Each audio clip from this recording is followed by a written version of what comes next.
Alright, let's go. Number 8. The particle predicted from math alone. In 1928, at St. John's College in Cambridge, Paul Dirac was doing what he later described as housekeeping. He wanted an equation describing a single electron that respected both quantum mechanics and Einstein's special relativity at the same time. Nothing exotic, just algebra that behaved consistently across both frameworks. The standard treatment of the day used the Schrödinger equation, which handled quantum behavior fine, but ignored relativity entirely. Anyone who tried to force the two together got equations with extra solutions, and those extras were routinely thrown out as mathematical debris, the same way you discard the negative root of a square when you are measuring a length. Dirac tried to throw them out. He couldn't. His paper in the Proceedings of the Royal Society A in 1928 described an electron cleanly, and then produced a second solution, structurally identical, but with the electric charge flipped, same mass, same spin, same everything, except the sign. 4 years later, in August 1932, Carl Anderson at Caltech, photographing cosmic ray tracks in a cloud chamber inside a magnetic field, saw a particle curving in the wrong direction. He measured its mass, electron mass. He measured its charge, positive.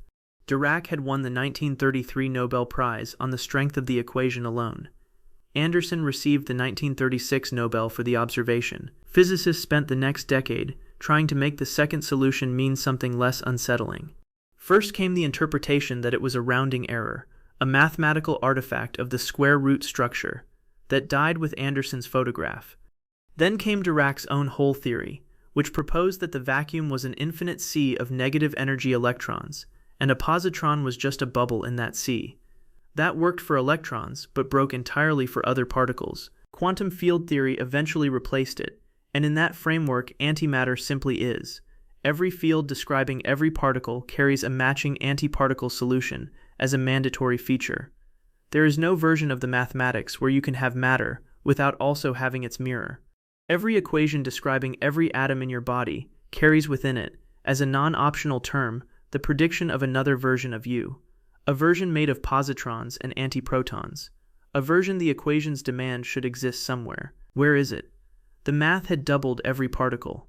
The laboratory then tried to build the second copy. Number 7. The most expensive substance ever created. At CERN on the French-Swiss border, physicists have been manufacturing antimatter deliberately since the late 1980s. The work is not glamorous.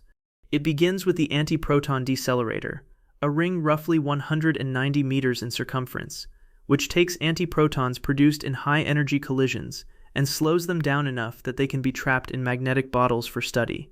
The anti-hydrogen laser physics apparatus, alpha, then combines these antiprotons with positrons to build neutral atoms of antihydrogen, hydrogen's mirror. Standard chemistry says making a hydrogen atom is trivial. Combine a proton and an electron. Cost, effectively zero. Available in every glass of water on Earth. Antihydrogen should be structurally identical. Same binding energy, same spectrum, same everything. The cost is not the same. Producing a single gram of antihydrogen, at current CERN production rates, would take longer than the age of the universe and consume more energy than humanity has ever generated. NASA's Marshall Space Flight Center has estimated the theoretical cost at approximately $62.5 trillion per gram, making antimatter, by a very wide margin, the most expensive substance ever manufactured by any process, anywhere. The total amount of antihydrogen ever produced and studied on Earth, in the entire history of the field, is measured in the low thousands of atoms. If you gathered every antimatter atom ever created deliberately, weighed it, and converted the mass to grams, the number would have 20 or more zeros before the first non-zero digit. Every proposed method of making it cheaper has failed to survive contact with thermodynamics. Direct production from radioactive decay yields amounts too small to trap. Cosmic ray capture would require infrastructure larger than any nation's economy. Fusion-driven synthesis is theoretically possible, and in every serious calculation, produces less antimatter than the input energy would suggest, because the pair production process is fundamentally inefficient at these scales. Even proposals to harvest naturally occurring antiprotons from Earth's Van Allen belts, where a thin population exists, top out at nanograms per year, with collection infrastructure costed in the hundreds of billions of dollars. The universe produces antimatter by the mole in high-energy events routinely. We can barely produce enough atoms to fill a thimble in a century. There is enough energy in a gram of antimatter to power a small country for a week. There is not enough money on Earth to buy one. Making it in the lab is expensive. Meeting it in nature is instantaneous and total. Number 6. The most efficient reaction in physics. In 1930, before antimatter had ever been observed in an experiment, Paul Dirac worked out what would happen if a particle ever encountered its mirror. The calculation was straightforward. Charge would cancel. Mass would cease to exist as mass. Every joule of rest energy locked inside both particles would be released as pure electromagnetic radiation, gamma rays with a specific, calculable energy. Standard chemistry converts a small fraction of a percent of mass into energy through molecular rearrangement. Nuclear fission converts about 0.1% of the mass of uranium into energy. Fusion, the most efficient reaction that powers the sun, converts roughly 0.7% of the mass of hydrogen into energy. That is what makes stars shine. Matter-antimatter annihilation converts 100%. Every gram of matter meeting a gram of antimatter releases the full mass energy of both particles, E equals mc squared, applied to 2 grams, with nothing lost. That is roughly 180 trillion joules, equivalent to about 43 kilotons of TNT, from a mass smaller than a paperclip. When alpha at CERN releases a trapped antihydrogen atom and allows it to touch the ordinary matter of the trap wall, the detectors record a characteristic signature: 2 511 kiloelectron-volt gamma rays flying in opposite directions, precisely the energy of an electron's rest mass, precisely the geometry Dirac's equations demanded in 1930. Every explanation offered to escape this efficiency has failed. Physicists once hoped that annihilation might be incomplete at low energies, that some residue would remain. Experiments through the 1950s and 1960s showed no such residue at any energy tested. Others proposed that in strong gravitational fields the process might behave differently. It does not. Measurements near neutron stars show standard annihilation signatures. The reaction is not just efficient, it is the theoretical ceiling. There is no more efficient conversion of mass to energy allowed by any known law of physics, which means the process that governs annihilation is also the process that should have governed the birth of the universe. When the early cosmos was hot enough for matter and antimatter to be created together in equal numbers, they should also have annihilated together in equal numbers. If that had happened, there would be nothing left except light. One proposed escape from the paradox involved gravity itself behaving differently for the mirror world. Number 5. The hypothesis that died in a Swiss laboratory in September 2023. For 8 decades after the positrons' discovery, physicists could not directly test how antimatter behaved in a gravitational field. The particles annihilate on contact with ordinary matter, which means dropping an antiparticle down a tube to measure its fall is not a straightforward experiment. It requires isolating antimatter, cooling it, and holding it in place using magnetic fields alone, long enough to release it under controlled conditions and observe which way it goes. Standard general relativity, developed by Einstein between 1907 and 1915, treats gravity as the curvature of spacetime by mass and energy. In that framework, antimatter has positive mass and positive energy, so it must respond to gravity identically to ordinary matter. But some theorists, hoping to explain why the universe contains so little antimatter today, had proposed for decades that antimatter might actually be gravitationally repelled, that if you dropped a positron near Earth, it would fall up. This was called anti-gravity in the technical literature. If true, the early universe might have separated matter and antimatter into different regions rather than annihilating them. In September 2023, that hypothesis died. The Alpha collaboration at CERN, led by Jeffrey Hangst of Aarhus University, published in Nature the first direct measurement of gravity's effect on trapped antihydrogen atoms. They released roughly 100 atoms from a vertical magnetic trap and measured which way they went. The result: antihydrogen falls downward, at a rate consistent with Earth's gravitational acceleration of 9.8 meters per second squared, within an experimental uncertainty of about 20%. Antimatter falls exactly like matter. Every version of anti-gravity theory now had to explain a negative result. The first response was that the alpha-G measurement was too imprecise to rule out small deviations, which is technically true but leaves less and less room with each experimental improvement. The IGIS and GBAR experiments at CERN, using different techniques, are producing consistent results. Theoretical proposals that antimatter might have effective negative gravitational mass in cosmological contexts have not survived contact with the data. The parameter space where antimatter behaves gravitationally different from matter has been closing steadily and is now nearly empty, which means the early universe could not have separated matter and antimatter into different regions by gravity. They were in the same place, at the same time, at the same temperature. They should have found each other. They should have destroyed each other. They did not. Then there is the antimatter we are finding today, where we did not expect any. Number 4. The excess in the sky nobody can source. The Alpha Magnetic Spectrometer, AMS-02, was built as a particle physics detector for space. Mounted on the International Space Station in May 2011 by the crew of Space Shuttle Endeavour, its role is to sit above Earth's atmosphere and measure the composition of cosmic rays, the high-energy particles that stream through the solar system from distant sources. It was designed by a collaboration led by Samuel Ting, the MIT physicist who shared the 1976 Nobel Prize for the co-discovery of the J/P particle, and it has been continuously operational for more than a decade. Standard astrophysics predicted a certain population of positrons in cosmic rays. Ordinary processes, pulsars, supernova remnants, cosmic ray collisions with interstellar gas, generate positrons as a byproduct at a well-modeled rate. Above about 10 giga-electron volts, the fraction of positrons in the total electron-positron flux should decline steadily with energy, following a smooth curve derived from these known sources. It does not.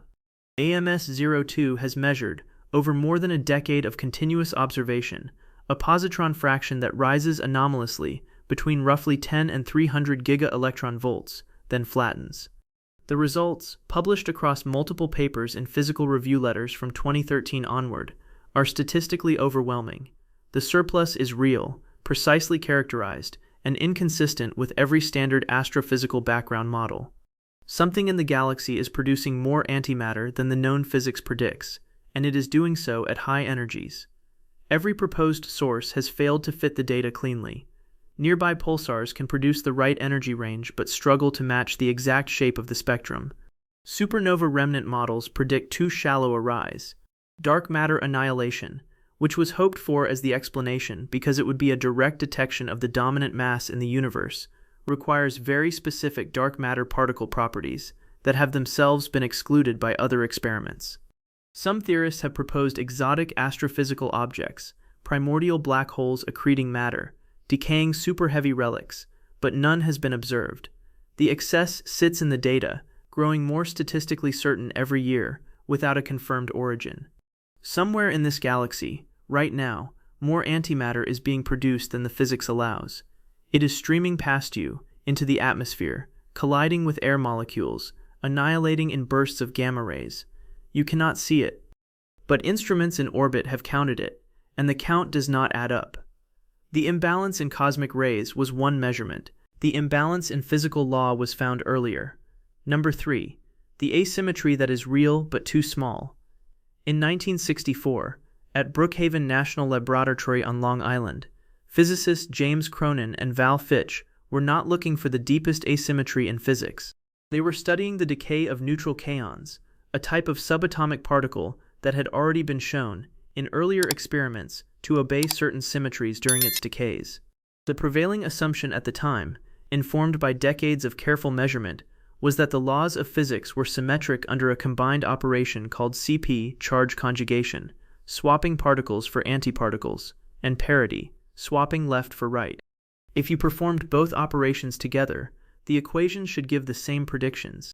Standard theory in 1964 said neutral kaons could decay into 2-pion states, or 3-pion states, and that the long-lived version of the kaon should decay only into 3 pions, because 2-pion decay would violate CP symmetry. Cronin and Fitch expected to confirm this by measuring 0 2-pion decays from the long-lived kaon beam. They found some anyway.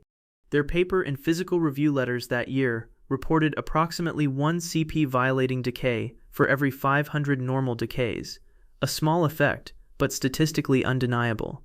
Cronin and Fitch received the 1980 Nobel Prize for the discovery.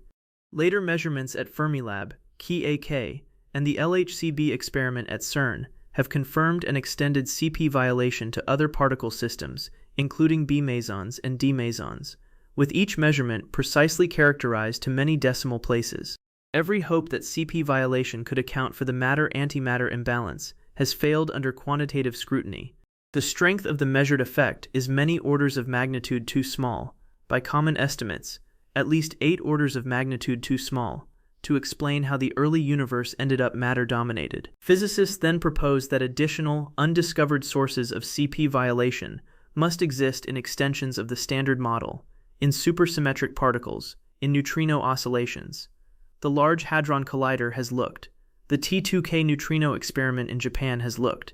Individual results hint at new asymmetries, but nothing yet has been confirmed at the scale required, and much of the parameter space where such new physics could hide has been experimentally excluded. CP violation is real. Cronin and Fitch measured it directly. It just is not remotely enough. The universe needed the balance tipped by orders of magnitude more than the laws of physics, as currently understood, can tip it.